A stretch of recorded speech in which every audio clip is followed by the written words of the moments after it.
창세기 36장 20절에서 43절의 말씀을 다 같이 합독하시겠습니다. 그 땅의 주민 호리 족속 세일의 자손은 로단과 소발과 시므온과 아나와 디손과 에셀과 디산이니 이들은 에돔 땅에 있는 세일의 자손 중 호리 족속의 족장들이요. 로단의 자녀는 호리와 헤맘과 로단의 누이 딥나요. 소발의 자녀는 아완과 마나닥과 에발과 스보와 오남이요.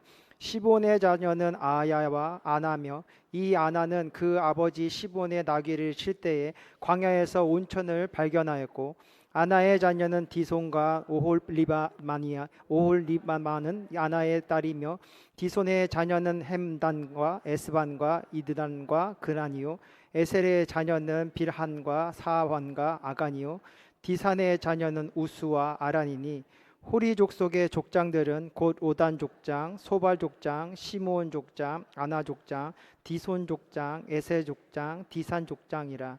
이들은 그들의 족속들에 따라 세일 땅에 있는 호리 족속의 족장들이었더라. 이스라엘 자손을 다스리는 왕이 있기 전에 에돔 땅을 다스리던 왕들은 이러하니라.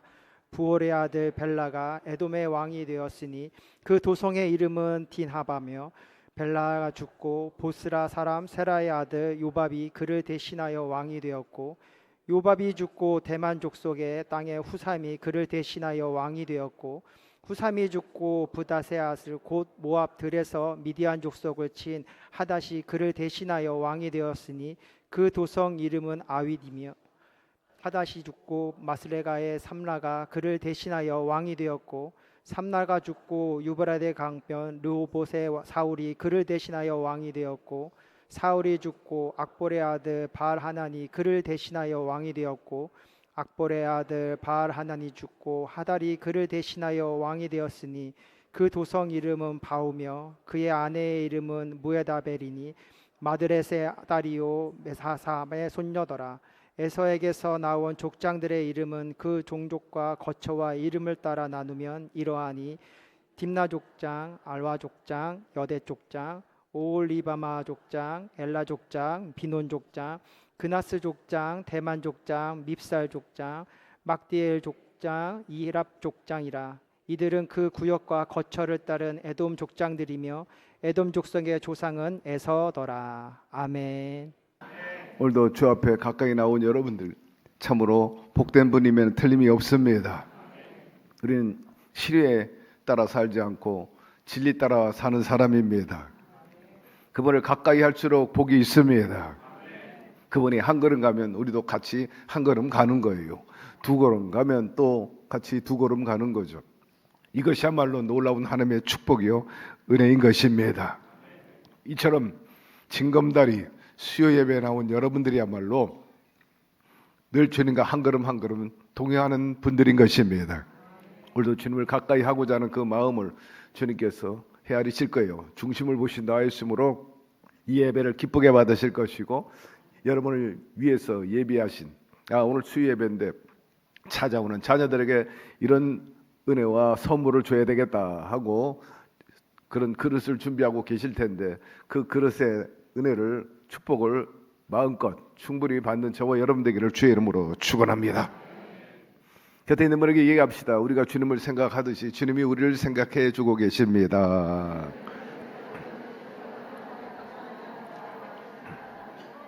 믿으시면 아멘.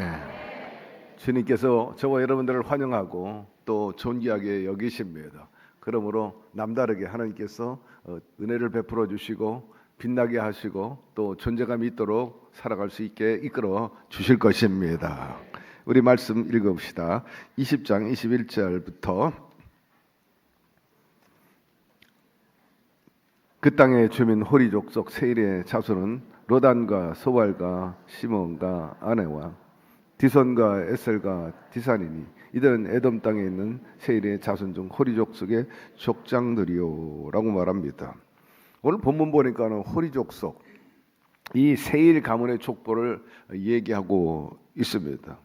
왜 이렇게 전혀 생소한 그 족보를 우리에게 읽게 하는가, 알게 하시는가 이해가 안 될 때도 있어요. 그러나 여러분 성경에 왜 이렇게 족보가 자세히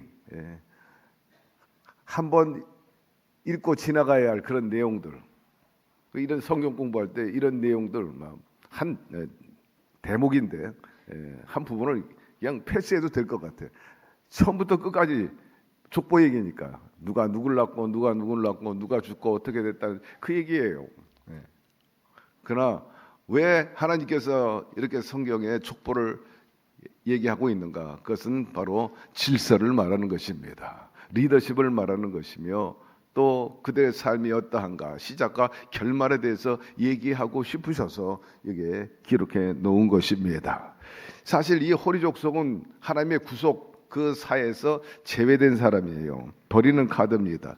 그럼에도 불구하고 이런 족보를 일일이 기록해 놓으신 이유는 질서, 리더십 이걸 얘기한 것처럼 여러분 부모를 공경하라는 겁니다. 혈통을 무시하지 말라는 것입니다. 우리 이름 하나하나 보면 이름이 있고 성이 있는데 이 성은 바로 뿌리를 말하는 거예요. 김씨가 제일 많고 박씨, 또 이씨, 또 그 외에 유씨라든지 여러 성함들이 있습니다만은 그 족보를 쭉 얘기하고 있어요. 우리나라도 200몇 가지가 있어요. 그건 바로 뿌리를 얘기하고 족보를 이야기하고 있는데 바로 윤리와 도덕의 근본이 여기에서 나오기 때문인 것입니다. 하나님께서 우리에게 십계명을 주었어요. 하나님에 관한 계명은 4가지, 인간에 관한 계명은 6가지인데 그 중에 첫 계명이 무엇입니까? 바로 부모를 공경하라는 것입니다. 그리하면 내가 세상에서 잘 되고 장수하리라. 말씀대로 살면, 이 계명대로 살면 어디로 가든지 형통한다는 거예요. 잘 지키는 자에게 복을 주시겠다는 하나님의 약속인 것입니다. 성경에 보니까 부모에게 불효하는 죄는 살인죄보다도 더 크다. 놀라운 말씀입니다. 살인하는 것보다 더 무서운 죄라 이렇게 정의하고 있어요. 오늘날 세상에는 살인죄, 간음죄 아주 이런 것들이 지면 난리법석입니다. 그런데 부모에 대해서는 잘못하고 해코지해도 그렇게 크게 심각하게 받아들이지 않아요. 그건 뭐냐? 오늘날 윤리와 도덕이 상당히 삐뚤어져 있다는 것을 증명하는 것입니다. 그러나 성경에는 이 부모에게 효도하지 않고 또 여러 가지 폭행을 가한다든지 또 욕을 한다든지 이건 거의 살인죄에 해당하는 것처럼 즉결 처분했어요. 말씀해 보니까 출애굽기 20장 9절에 저주하는 자는 반드시 죽으리라. 부모를 저주하는 자는 반드시 죽으리라. 출애굽기 21장 15절에 보니 부모를 치는 자는 반드시 죽일지니라.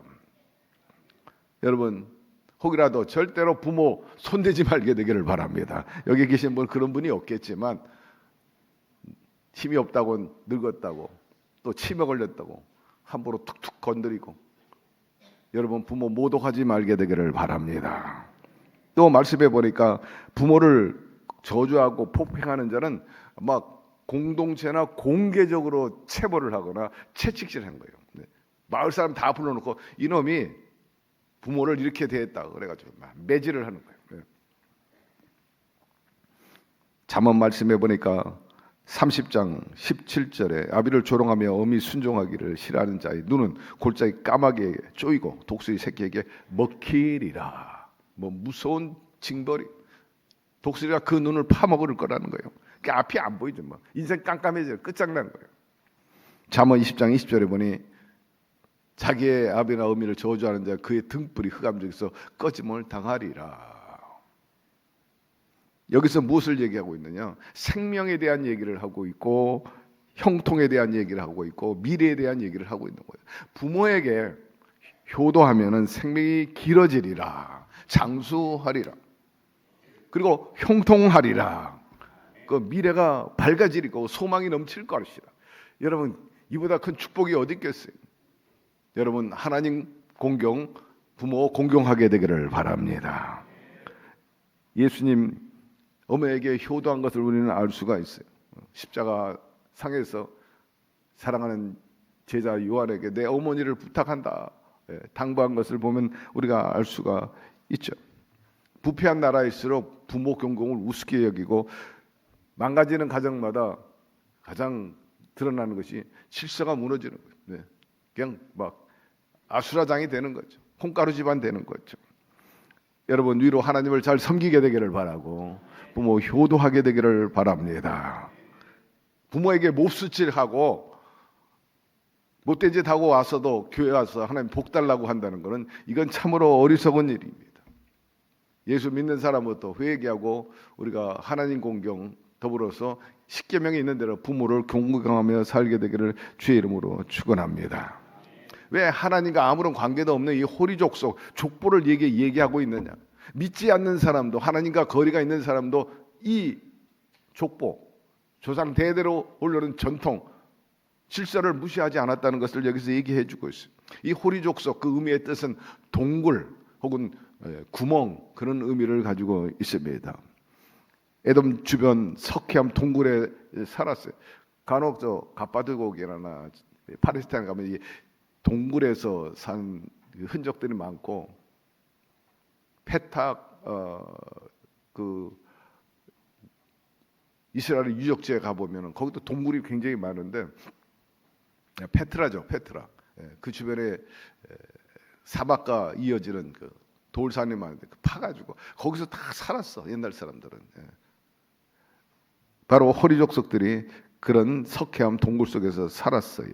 근데 오늘 말씀해 보니까 세일족장에게 이 세일족장은 호리족속의 한 족의 족장인 것입니다. 자식을 아들을 7을 낳았다 이게 언급하고 있어요. 로단, 소발, 시보, 아나, 디손, 에셀, 디산입니다. 22절, 24절로 넘어갑시다. 로단의 자녀는 호리와 헤아만과 로단의 누이 딥나와 소발의 자녀는 아르완과 마나학과 에발과 스보와 오남이요 시본의 자녀는 아야와 아나며 이 아나는 그 아버지 시본이 나귀를 칠 때 광야에서 온천을 발견하였다라고 말합니다. 뭐 장황하게 그 족보에 대해서 언급을 하고 있지만 별로 그렇게 마음에 와 닿지 않아요. 성경에 딱 한 가지 여기서 언급하고 있는 것이 온천을 발견한 거 외에는 아무것도 없었다. 뭐 이렇게 그런 뜻으로 해석하면 됩니다. 나귀를 칠 때 광야에서 온천을 발견하였고 그렇게 말하는데 이 호리족속의 족장들, 나중에 다 족장들이 되는 것을 여기서 암시하고 있어요.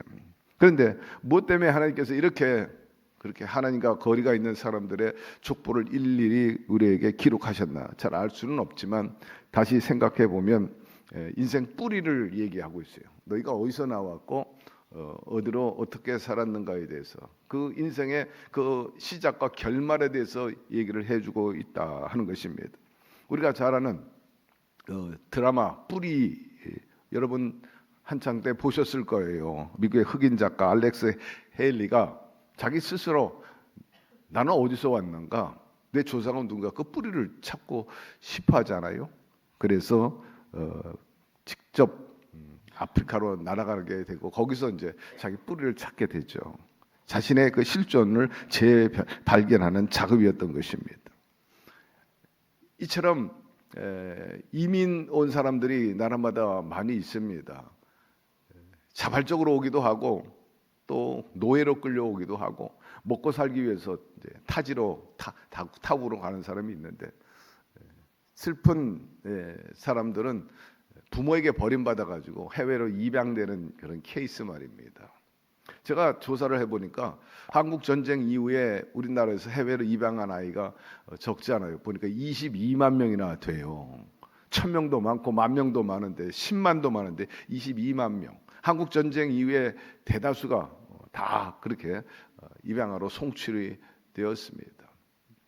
사실 부모가 누군지도 모르는 그런 어린 나이에 가고 때로는 또 부모를 잃어버려가지고 전쟁 중에.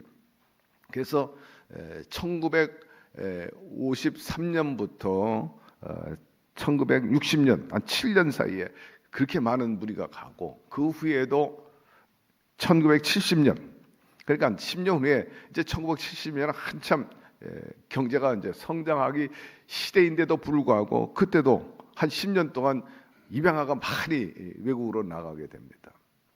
그 언제 끝내느냐? 근데 아직도 안 끝났대.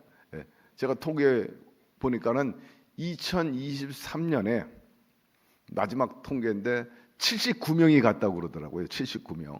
예, 그게 현재 줄어들고 있는데 아직까지 통계가 안 나오는데 목표는 이제 이게 제로로 만드는 거겠죠. 이거는 부부간의 문제 혹은 또 결혼 과정에서 나오기도 하고 혹은 미혼모에서 나오는 이제 그런 케이스이죠. 그런데 이 입양아들이 성장한 후에 자신들의 뿌리를 찾기 위해서 굉장히 몸부림치는 것을 일반적으로 우리가 알 수가 있어요. 상식적으로 알게 되는데 부모 뿌리 찾기 위해서 한국에 고국으로 들어오는 사람들이 적잖아요. 아니요, 부지기수인 겁니다. 왜 그래요? 자기 정체성을 찾아보기 위함인 것입니다. 사람이 자기 정체성을 잃어버리면요, 자기 실존에 대해서 굉장히 부정적으로 갖게 되고 슬픈 인생이 돼버리고 맙니다. 내가 도대체 누구에게서 났는가? 나는 어떤 집안에서 피를 이어서 나왔는가에 대해서 몸부림치게 되죠. 이런 정체성과 그 느끼는 마음이 굉장히 삶에 자괴감을 가져오고 막 복잡하게 만들고 혼돈을 가져오게 되고 자칫하면은 절망에 빠져가지고 참 될 때라 하는 식으로 살게 됩니다. 정체성을 잃어버린다는 것은 우리가 퍼즐 놀이할 때 퍼즐 하나가 빠진 거야. 그러니까 그것 때문에 막 불안하고 불안전한 삶을 살 수밖에. 이 퍼즐 이게 도대체 어디서 찾아야 되는가? 어떻게 이게 찾아야 내가 완성할 텐데 말이다. 이방인이라는 소외감도 떨굴 수가 없어요. 왜? 외모가 다르니까 말이에요. 혹은 또 혼혈아라든지 또 한국 사람 동양인들이 미국에 가지고 입양돼서 살 때 현지인들과 잘 섞이지 못해요. 따돌림 받기도 하고 외롭고 반대로 고국에 가면은 좀 환영해 줄까 품어줄까 싶어서 한국에 왔는데 한국에서도 별로 환영하지 않는 거야. 그래서 말이 안 되니까 사고도 달라 풍습이 보면은 전혀 달라요. 우리의 어떤 전통 미푼 양속하고 또 그쪽에서 생각하는 도덕과 양식이 전혀 다르게 여기서 문제가 되는 그게 무슨 문제가 되느냐 이렇게 받아들이죠. 어디에도 속하지 못하는 경계에 있는 그런 외로움이 참으로 크다는 것입니다. 근원적인 상실감, 거부감, 왜 나를 버렸나? 나는 왜 이렇게 떨어졌는가? 거기에 마음에 이제 공백이 생기는 거예요. 제가 아는 집안에서 6.25 이후에 혼혈아를 이제 입양을 했어요. 나보다 훨씬 나이가 많은 이제 이모뻘 되는 분이었는데 아주 나름대로 밖에 잘 살았어요. 그런데 문제가 생겼습니다. 같은 그 이모급에서 사람인데 사촌간에 어렸을 때 다툼이 벌어졌는데 하지 말아야 할 얘기를 해버린 거예요. 아무리 화가 나고 싸움이 나고 막 원수가 돼도 적어도 그거는 할 얘기가 있고 하는데 너는 혼혈하고 입양하여 딱 얘기해버린 거예요. 어른들이 한 얘기를 듣고 둘이 다투고 싸울 때 그 얘기를 해버린 거예요. 야, 나가 떨어진 거예요. 그 얘기를 듣고 내가 혼혈하여 내가 입양하냐? 그래서 집을 뛰쳐나갔어요. 결국 그 일로 인해서 그릇돼 가지고요 인생이 망가지고 결국 곤충으로 자살했어요. 저는 어렸을 때 그분하고 같이 사진 찍은 것도 있는데 아이노꽃처럼 아주 아름다워요. 정말 아름다운 여인이었는데 저보다는 한 8살 이상 정도 된 것 같아요. 지금 보면은요. 그런데 어렸을 때 찍은 사진인데 그렇게 사라져 버리고 말았어요.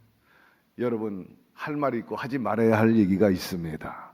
내가 무심코 던진 돌이 개구리 머리에 맞으면 심각해지는 거예요. 한 영혼을 실족시키지 말아야죠. 그러니 그렇게 발설했던 사람이 평생 그 죄책을 가지고 어떻게 사냐고. 어떻게 살아요. 여러분 정체성을 건들지 말게 되기를 바라고 그렇지 않아도 여러 가지 느껴지는 바가 있을 텐데 그 불안한 그 존재 거기다 막 치명타를 치는 뿌리를 모른다는 것 자신의 시작을 모르는 거예요. 그리고 공허함이 있을 수밖에 없습니다. 존재 불안해요. 그러나 꼭 부정적이지만은 않다.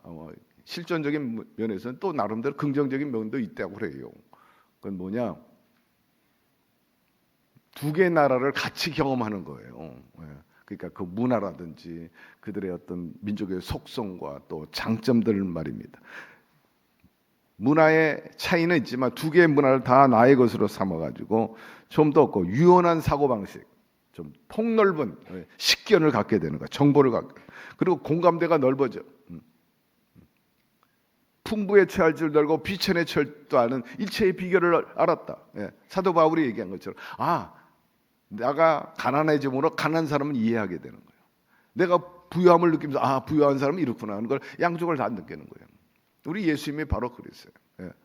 어떤 계층이든지 다 주님께서는 거처할 곳이 없다고 그랬어요. 저 공중의 새도 깃들 곳이 있고 저 여우도 깃들 굴이 있건만 인자는 머리 둘 곳이 없다. 얼마나 처절한지. 그분도 철저하게 소외, 배고픔, 버림받음, 배신, 가난 다 겪었어. 그렇기 때문에 우리를 충분히 대변할 수 있고 충분히 이해할 수 있고 우리를 품어줄 수 있는 분이신 것입니다. 그래서 뿌리를 찾아가는 치열한 여정 속에서 자기 자아를 새롭게 정립하는 거예요. 나의 존재가 이런 거였구나 하고 새롭게 나름대로의 경계 안에서 자기의 자아를 새롭게 정립하는 거예요. 적응하게 되는 거죠. 그래서 내면이 더 단단해지는 거예요. 어쨌든 여러분 족보가 있으니 감사하시기를 바랍니다. 성이 있으니 감사하고 영적으로 우리 모두가 아브라함과 이삭과 야곱의 후손임을 잊지 말게 되기를 바랍니다. 호리 족속은 세일산의 원주민들이었어요. 7 아들들 언급하고 있는데 이 모든 호리 족속과 세일 족장들은 그 조상이 누구냐? 바로 에돔 족장이었던 바로 에서인 것입니다. 에서의 후손들이 세일산에 정복되기까지 각자 구역을 분할 통치하며 사회지역에서 그렇게 살고 있었어요. 자, 29절 30절도 같은 내용이니까 30절로 넘어갑시다. 이스라엘 자손을 다스리는 왕이 있기 전에 에돔 땅을 다스리는 왕들은 이러하니라. 읽어 내려가면서 느낀 것이 누가 왕이 되고 다음 이은 왕은 죽고 그 다음 왕은 또 누가 되고 죽고 그냥 허무한 인생에 대해서 이제 기록하고 있다. 한 인간이 세상의 왕이 돼서 부귀영화 공명을 누린다 할지라도 여기 족보를 통해서 알 수 있는 것은 하나님 없는 삶은 허무에 불과하다 이렇게 말하지 않을 수가 없는 거죠. 성경에 그래서 너희가 뭐냐 잠시 있다 사라지는 안개라 티끌이라 그렇게 정의하고 있어요. 내일 일을 너희가 알지 못하는도 너희 생명이 무엇이냐 너희는 잠깐 보이다가 없어지는 안개니라라고 말씀하고 있어요. 그래서 31절 이하에 있는 이 족보들 보면 하나님의 그 은총에서 완전히 떨어져 나간 그런 사람들임을 여기서 언급하고 있는 거죠. 이 에돔 족속은 이렇게 번성하고 또 풍요를 누렸어요. 세일산 중심으로 해가지고 호리 족속들이 번성하고 있었는데 그 역사 반면에 저편에 에서의 후손들은 세일산 중심으로 해서 번성하고 이렇게 번성 그리고 자손이 많이 늘어나고 있어요. 그럼 반면에 야곱의 자손들은 그 당시에 뭐 하고 있었냐 하는 거예요. 같은 시대에 에서의 후손인 이 호리와 세일 그들은 이렇게 살았어요. 당시에 이스라엘 백성들은 광야에서 고생하고 있었던 거예요. 한쪽은 안락하고 그런데 안정적으로 살고 있는데 택함 받은 이 야곱과 에서와 그 족속들은 이스라엘 백성들은 막 방황하고 사는 거예요. 그건 뭐냐? 여러분 하나님 말씀을 제대로 이해하지 못하고 따르지 않았기 때문인 것입니다. 굳이 광야에서 40년 동안 그렇게 고생하지 않아도 택한 백성이라 할지라도 말씀대로 안 살면 그 고난을 면할 수 없다는 거예요. 아니 하나님과 떨어져 있는 이 세일 족속들은 그렇게 번성하고 나름대로 족보가 늘어나고 있는데 그러나 하나님께서 택한 백성은 결코 버리지 않는다는 것입니다. 말씀대로 돌아서고 여호수아와 갈렙과 더불어 함께한 사람은 하나님의 약속을 성취받았다는 것을 여기서 얘기해주고 있는 것입니다. 이들은 하나님께 버림받은 족속이고 이 호리 족속은 육체만으로 살다가 멸망받은 사람들인 것입니다. 아무리 이 땅에서 그렇게 나름대로 번성하고 편안하게 산다 할지라도 하나님이 없으면요, 그 죽은 다음에는 소용이 없는 일이에요. 왜냐하면은 인간이 죽은 다음에 그 사후세계 뭐라고 말씀하고 있어요? 불이 꺼지지 않는 그곳에 간다 그랬어요. 구더기도 죽지 않고 소금 치듯한 혹독한 죽음의 고통이 영원히 계속되는 그곳으로 간다 성경은 말씀하고 있습니다. 지옥에서 당하는 그 고통이 얼마나 견딜 수 없는지 성경에 보면은 나서와 부자 얘기를 통해 알 수가 있어요. 부자가 죽어서 지옥 갔어요. 그러나 그의 집에서 구걸을 하고 있던 온몸에 진물이 흐르고 있던 거지 나사로는 아브라함 품에 들어갔잖아요. 너무나 부러웠죠. 자기는 그 불타는 지옥에서 너무 뜨거워서 견딜 수 없어. 목이 타. 아브라함이여, 아브라함이여. 그 나사로의 손에 물 한 방울 찍어가지고 저희 입술을 시원하게 하여 주시옵소서. 아브라함께서 뭐라고 말씀합니까? 너가 있는 곳과 이곳은 큰 구렁이 있어서 오갈 수가 없는 곳이라. 그때 부자가 말하기를 그렇다면 한 가지 소원이 있는데 내 사랑하는 모든 가족과 형제들이 이곳에 오지 않게 전하여 주시옵소서. 그렇게 말합니다. 내 형제 5이 있으니 그들에게 증언하게 하여 그들로 이 고통받는 곳에 오지 않게 하소서라고 말합니다. 염려하지 마라. 그들에겐 선지자가 있는데 선지자의 말씀을 들으면 따르면 순종하면 믿으면 결코 그곳에 가지 않을 것이다. 그러나 따르지 않고 순종하지 않고 믿지 않으면 그건 소용없는 일이라 그렇게 말씀하고 있어요. 여기서 우리가 알 수 있는 것은 우리뿐만 아니라 우리의 가족 그리고 형제까지라도 열심히 전도해서 하나님 나라에 함께 갈 수 있도록 해야 되는 것입니다. 왜? 구원받지 못하면 죽음 뒤에 무서운 지옥이 있기 때문인 거죠. 최근에 모 권사님 댁에 오빠가 돌아가셨는데 마지막에 열심히 전도하고 또 주의 종 초청해가지고 예배드리면서 기어코 예수를 구주로 모시는 그런 구원의 역사를 이끌어낸 것입니다. 그래서 하나님을 의지하고 지내다가 이제 하나님의 부름을 받게 됐는데 여러분 이것이 얼마나 소중한지 말로 다 알 수가 없어요. 희로의 애락을 같이 한 분들 떠난다는 게 참 슬프고 안타까운 일이지만 그러나 우리 믿는 사람이 슬퍼하지 않는 이유는 장차 주님의 날에 우리가 다시 만날 기약이 있기 때문인 것입니다. 그러면 열심히 여러분 주의 복음을 전하게 되기를 바랍니다. 이 부자 나사로처럼 아버지요 아버지요 아브라함 아버지요 우리 형제 자녀들이 이곳에 오지 않게 하여 주옵소서. 그렇게 기도하지 않도록 힘쓰는 우리 모두가 되기를 기대합니다. 여러분 우리가 예수 잘 믿고 하나님을 경외하며 살다가 이제 육신의 장막 집을 벗어버리게 되면 손으로 치지 않은 영원한 천국 주님과 함께 살게 될 것입니다. 이 에돔 왕 대한 기록은 39절에서 끝나는 게 아니라 이들을 통치했던 에돔 족속은 당시에 번역을 누리면서 수천 년 지난 다음에 이렇게 한때는 굉장히 번성하고 다스렸어요. 그런데 수천 년이 지난 이후에 보니까 성경에서 이 에돔 족속은 흔적도 없이 사라진 거예요. 누구의 아들 누구의 아들이 그 다음부터 없어져 버렸어요.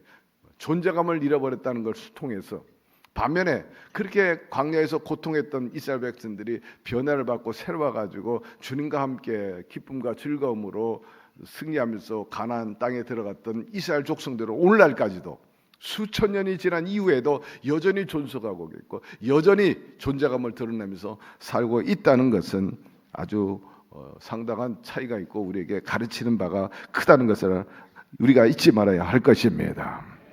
40절 43절 넘어갑시다. 에서에서 나온 족장들의 이름은 그 족장과 거처와 이름을 따라 나누면 이러하니 딥나 족장과 알와 족장과 에데 족장 올리바마 족장, 엘라 족장, 비논 족장, 그나스 족장, 대만 족장, 밉살 족장, 막디엘 족장, 이람 족장이라. 이는 그 구역과 거처를 따른 에돔 족장이며 이돔 족장의 조상은 에서더라. 거듭 강조하지만 이렇게 족보를 이어가면서 살았지만은 이 세일, 본래는 홀이죠. 홀이에서 이제 세일이 나왔는데 그 사람들은 결국 하나님께 버림받은 사람들이라는 것을 여기서 얘기해 주고 있어요. 여러분, 하나님께 버림받으면 앞날에 보장이 없어요. 하나님께서 우리를 향한 뜻은요, 재앙이 아니고 미래의 소망을 주시는 것이라 하였습니다. 하나님께 사랑받으면요, 이 세상 부귀 영화 비록 충분하지 않다 할지라도 언제나 주님이 함께 계시기 때문에 소망이 넘쳐날 수밖에 없어요.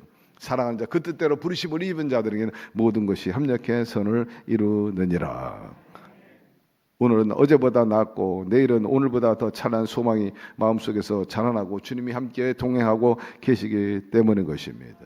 속이 답답하고 힘든다 할지라도 따라서 기도하면 우리가 다시 한번 회복되고 상쾌함을 얻고 자유함을 얻는 것처럼 주님은 우리의 삶 구석구석 속에서 개입하시고 우리의 영과 우리의 정신과 마음의 생활의 그 자세와 여건을 언제나 호전시키고 항상 생산성이 있도록 만들어 주시는데 오늘도 그런 역사가 있게 되기를 주의 이름으로 축원합니다.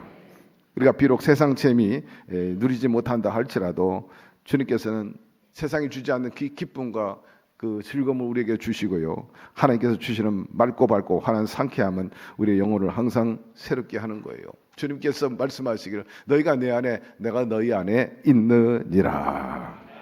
구만리 장천에 계시지 않고 항상 우리 곁에 우리와 함께 여러분 안에 바로 성령 하나님이 계십니다. 그러므로 하나님이 나라가 내게 있느냐 없느냐가 굉장히 중요한 거예요. 오늘 말씀 마무리하면은 세일 땅에 거주하던 호리 족장들에 대한 계보가 이렇게 나오고 있어요. 에서의 후손이고요. 그리고 이들은 이 세일 원주민들과 더불어서 이제 본래 원주민이면서 또 옆에 있는 이방 족속들하고 이제 섞이면서 피를 섞이면서 그 살고 있습니다. 왜 이렇게 하나님 그 축복에서 벗어난 세일 족속의 축복까지 자세히 이렇게 언급을 했을까? 물론 앞에도 얘기를 했지만은 그 질서나 또 리더십 그리고 어떤 구조의 중요성에서 얘기하고 있지만 중요한 것은 하나님께서는 버림받은 사람들의 세계에도 개입하신다는 거예요. 역사하고 계시다는 것입니다. 버렸으니까는 완전히 나 몰라 그게 아니라 구원받은 사람 구원받은 사람, 믿지 않는 사람 믿지 않는 사람, 버림받은 사람이라 할지라도 여전히 양쪽을 다 개입하고 계시고 주장하고 있다는 거예요. 왜? 다 당신이 만드셨기 때문인 것입니다. 그렇기 때문에 시정 여의를 보고 있어요. 잘하면 복을 주고 못하면 거기에 대한 대가를 지불하도록 하시는 역사하시는 하나님이라는 것입니다. 여러분, 한때 이 세일 족속이 번성하고 힘이 있었어요. 그러나 세상 논리는 꼭 힘이 있고 또 어떤 번성에서 규모가 크다고 해서 이기는 게 아니라는 거예요. 여러분, 세상에 아무리 힘과 논리가 있어도 하나님이 없으면요, 그거는 모래 위에 세운 집이 돼 버리고 마는 것입니다. 하나님의 축복과 번성과 그 영원성은 하나님 허락 안에서만 이루어집니다. 그리고 말씀 속에서 얘기했지만 에서의 후손과 야곱의 후손, 그게 대비된 것을 알 수가 있죠. 간혹 이런 얘기해요. 성경에도 이 부분을 언급하고 있는데 저 사람은 예수도 안 믿는데 왜 이렇게 잘 나가는 거예요? 왜 이렇게 형통하는 거예요? 왜 자식들이 저렇게 번성하지? 네, 때로는 이해가 안 되고 또 심지어는 또 유감이 생기고 이해를 못 하잖아요. 근데 성경 여러 군데서 분명히 얘기하고 있어요. 너희들 악한 자가 잘 되는 것, 악인이 잘 되는 것 절대로 부러워하지 마라. 이 홀이나 세월 이 족장들이 그 삶을 보면 잘 나가는 것 같아. 그러나 끝은 형편은 없어요. 급전직하로 사라지고 떨어지는 것을 알 수가 있습니다. 시편 37편 1절에서 2절 띄워주세요. 악을 행하는 자들 때문에 불평하지 말며 불의를 행하는 자들을 시기하지 말지어다. 잠언 23장 보니까 17절 18절에도 다시 한번 띄워주세요. 그 전 것도 악을 행하는 자들 때문에 불평하지 말며 불의를 행하는 자들을 시기하지 말지어다. 그들은 풀과 같이 속히 배임을 당할 것이며 푸른 채사같이 쇠잔할 것이미로다. 내 마음으로 죄인의 형통을 부러워하지 말고 항상 야훼를 경외하라. 정령이 내 장래가 이겠고 내 소망이 끊어지지 아니하리라. 여러분, 의는 결코 소망이 끊어지지 않아요. 하나님이 도우시고 반드시 종국에 승리케 해 주시는 것입니다. 오늘 이 하찮은 족보 같아도 하나님 개입하지 않는 그 족보의 기록이라도 하나님께는 굉장히 중요한 것입니다. 우리에게 교훈을 주기 위함이기도 하죠. 여러분, 하나님께 늘 주목받고 관심의 대상이 되기를 바랍니다. 하나님 모든 삶의 주장자가 되시고 보호자가 되시고 형통케 하시는 원동력이 되시기 때문인 것입니다. 그렇기 때문에 현재의 형통, 그 인생의 전부가 아니고 당대에 잘 된다고 해서 후손들이 반드시 잘 된다고 보장되어 있는 게 아니에요. 에사는 세상적으로 성공했지만 여러분, 하나님의 축복, 그 계복, 언약의 계보에는 야곱이 이어졌다는 것을 알고 그의 생미, 그 가문이 장구한 것을 여기서 보여주고 있어요. 그러므로 당장의 결과에 울고불고 하지 말고 기뻐하지 말고 항상 하나님 말씀 붙잡고 약속을 의지하면서 방향을 잘 잡아 나가게 되기를 바랍니다. 때때로 겸손과 인내심이 요구되는 거예요. 하나님의 도움은 결코 늦는 법이 없어요. 너무 우리가 조급할 뿐이지. 왜? 하나님의 생각과 인간의 생각은 다르기 때문인 것입니다. 혹이라도 어려움이 있다면 그 과정 속에서 더 하나님과 친밀해지고 결속하게 되기를 바랍니다. 오히려 더 성숙해지고 하나님의 축복을 받을 수 있는 그릇이 커질 수 있는 계기가 되는 거죠. 아브라함과 이삭과 야곱의 후손이 바로 저와 여러분들인 것입니다. 그러므로 우리는 그분이 돌보시는 자녀요, 또 양이에요. 그러므로 선한 목자 되시는 주님의 음성을 잘 듣고 따르게 되기를 바랍니다. 그러면 푸른 초장 쉴만한 물가로 인도하시고 약속한 대로 생육하고 번성하고 충만하고 정복하고 다스리는 삶을 허락해 주실 텐데 우리 모두가 그런 삶을 누리게 되기를 주의 이름으로 축원합니다. 하나님, 오늘 말씀을 통해서 여러 모양으로 우리에게 교훈해 주신 거 감사드립니다. 깨닫는 자는 우리에게 능력이 된다 말씀하였어요. 하나님 말씀이 우리 마음에 새겨지게 하여 주시고 그 말씀 따라 살아서 하나님의 생각에 부합돼 가지고 그 약속과 소망을 성취하며 살아가는 저희들이 되게 하여 주시옵소서. 예수님의 이름으로 기도드리옵나이다. 아멘.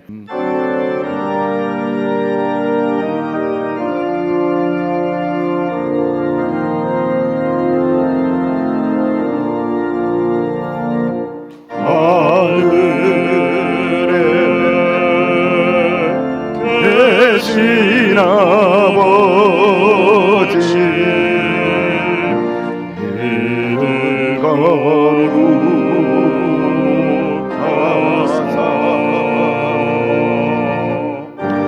주님 나라 임하시고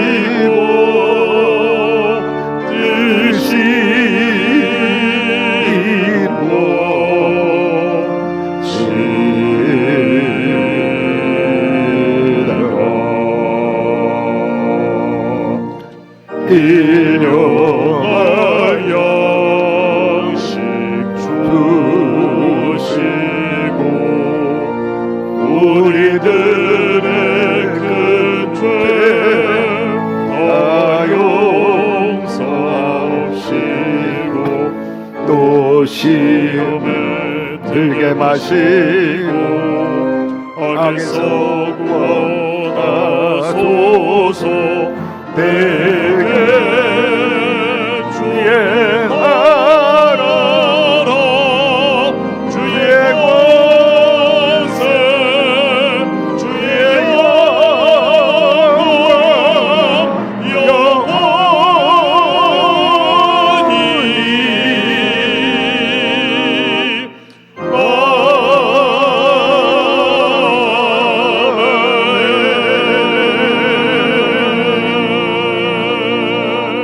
지금은 우리 주 예수 그리스도의 무한하신 은혜와 하나님 아버지의 극진하신 사랑하심과 보혜사 성령님 불 가운데 물 가운데 지날지라도 함께하여 주시고 지키고 보호하여 주시며 주께서 가르친 모든 것 생각나고 행함으로 모든 일에 승리케 하시고 영광을 돌리게 하시는 역사하심이 오늘도 족보의 말씀을 통해서 주시는 그 교훈대로 질서와 또 형통과 그러면서 또 결과가 우리에게 어떠한가를 알려주신 것처럼 우리 모두가 하나님께 택함받고 쓰임받고 복받은 가문과 인생으로서 신앙과 삶을 성으로 이끌어 나가기를 원하는 우리 성도 개인 가정 사업 자녀생활 전체 위에 지금부터 영원토록 함께 계시기를 간절히 축원하옵나이다. 아멘.